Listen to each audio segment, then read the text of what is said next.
یا ملایان یو یا مجاهدین داسې مجاهدین یو الله دې مو دغه لږ عمل خو راڅخه قبول کړي الله جل جلاله دې داسې وخت نه راولي چې الله قاضي وي حساب کتاب شروع وي او موږ به د جهنم پر لور روانوي داسې وخت یې الله پاک نه راولي کشکې د موره خو نه وای پیدا کشکې خدای په امتحاناتو کې نه وای اچولی دا چې الله په دې امتحان کې راوستلي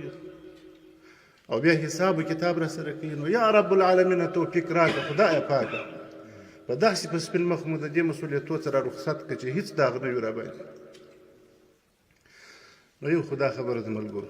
او بل په دې نظام کې راغلي یو بیت المال مو تر لاسو لاندې دی د خلکو عزت و ابرو مو تر لاسو لاندې دی او دا نظام د خدای حریم دی ګوري د خدای مرعا ده ستا د کور حریم ته چې یو څوک په بېادبۍ درسي خو ستا غیرت دا تقاضا کوي چې یا ځان مړ کړې یا دی مړ کړې او الله پاک اغیار ذات دی ګورې د خدای په حریم باندې سره راګډ یو او د خدای د مرعا او د خدای د دې حریم سره به سایه کوو نه باید چې الله جل جلاله هم د خائنینو په صفت جنې ونه باسي د ظالمانو په صفت مو الله جنې ونه باسي چې موږ به ظالمان یو او د دې نظام به رخصتېږو یا به خائنان یو د دې نظام به رخصتېږو داسې دې الله نه کوي که به یو څک وینه په دا 10 کاله په دا 40 کاله دته قبوله سوي د هغې وینې په خاطر دی الله پاک جل جلاله موږ ته توفیق د خپلې واقعي بندګۍ راکړي او ګوري شیطان سړي ته وایي چې جایداد ډېر کړه ستا عیالونه به چی شي وخوري سرای نه لرې ښه ځای نه لرې پلانکی نه لرې نو بار بیا سړی را په اواز چې یار یو ښه ځای مې پیدا کړی وای ښه جایداد وای ښه زاګۍ وای ښه سرای وای داسې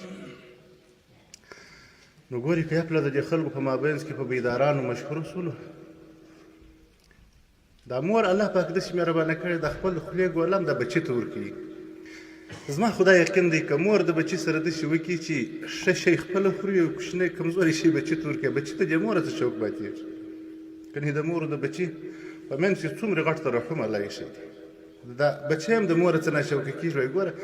ادې هغه ښه شی خپله خوري یا کمزوری شی ماته راکړي که یپله په دې چمو باندې سره مشهوره سولو چې په ښه ښه شیانو پسې سولو زموږ ستوس په نیتو خو الله خبر دی خو د حضرت یوسف علیه السلام غوندې په محبس کې بندي و او بریء الذمه ثابت سو را ایستل کېدی خو دی نه راوتی ولې پله معلومات وکړي چې ښځو څه ویل په ما پسې هغه رښتیا ویل کې درواغ ویل الان حسحس الحق حق ظاهر سو باره راووتی د دې محبس خو د دې تهمتو د دغه څه به ځانونه راساتو نو الله جل جلاله دې په دې په خلکو کې نه مشهوره کړي د اسلامي نظام واکداران خصولو په بیدارانو مو دې الله پاک نه مشهوره کړي ګوري که یپله د خلکو شک را باندې راغی چې دا زموږ په کیسه کې لاولا کوي داسې چې یو ځای ښه سرای ور ورسېدي ښه مارکېټ ور ورسېدي ښه ځاګۍ ور ورسېدي دا په دغه سره پسې دي ګرده ورځې د هغه وظیفه ده د هغه احقاق بیا نو چې هر څونه ښه خلک وي ولاکه اقتدار راپسې وکړي تقریر به مؤثر نه لري خبرې به متاثر نه لري د خدای کارونه به ورته ګرځو دوی به زړه ته نه لوېږي نو الله دې د خپل خدای په خاطر زموږ د زړو څخه دا شیان هم ایسته کړي چې یوازې موږ خپل رب سره پاتې سو او د رب پر لور باندې سیر و مزل وکړو دا نور شیان به مو الله پاک داسې راپوره کړي چې هغه ستا تر تصور خو یې ولې چې الله ښه در ورسوي چې تا په زړه کې سره جوړه کړې چې داسې به وکړم هسې به وکړم والله چې د ده په ذات یې مې قسم چې د دغه ستا تر تصوراتو یې ښه در ورسوي ملګرو که د چا سره دغه تصورات پیدا سوي د لوی الله دپاره یې پرېږدئ د الله پاک په خاطر یې پرېږدئ د خدای پاک د دین په خدمت باندې به سره اخته سو د خدای د دین خدمت ته به په سمه سره ودرېږو یو دغه د مشرتوب خواهش غوښتنه الله دې مو د زړه څه دا شی وباسي ډېره بده خبره ده چې موږ زه دا ملګرو ته کله کله وایم همتاسې ناشوقه نه سئ چې پخوا داسې ښه جهاد و اوس نو داسې خاص کار نه دی دا په الله قسم درته اخلم د علماو په مخ کې هم خبرې کوم بېادبي هم ده چې یوه ورځ زما خدمت الله راڅه قبول کړي په دغه اسلامي نظام کې ګورې دا اسلامي نظام څه شی دی داسې لنډ به درته وایم دا د کفر ذلت دی د اسلام عزت دی دا نظام که دا نظام نه اسلام به العیاذ بالله محکوم وي کفر به حاکم وي دا نظام دی چې دا ما او تا یې اوس پکښې ګرځو په دا د اسلام عزت دی د مسلمانانو عزت دی د قرآن کریم عزت دی د احادیثو عزت دی د بدعتونو نارواو د کفرو د دې شانو ذلت دی په الله مې دې قسم چې یوه ورځ مې خدمت رب العالمین راڅخه قبول کړي که د بخاري شریف پر درس لا ورکړم چې دلته سره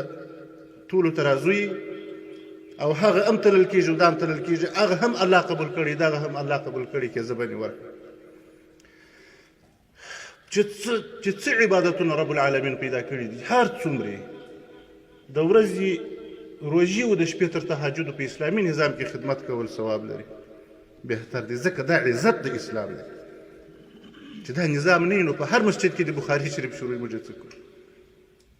خو اسلام به محکوم وي ملګرو په دې کې ناشوقه نه سي خو مګر دا د مشرتوب غوښتنې دا نفسي خواهشات دي دا شیطان سړی خطا باسي که ستا په تندي کې الله د دین خدمت نوشته کړو ته بیا غم کښېنه بس خلک راځي تا راکشي وایي راځه دا خدمت راسره وکړه ته غوښتنې مه کوه دا پسې ګرځې مه پسې ځغلې مه الله پاک جل جلاله به بیا راسره ناراضي که موږ د دنیا په خواهشاتو پسې سو نو الله جل جلاله دې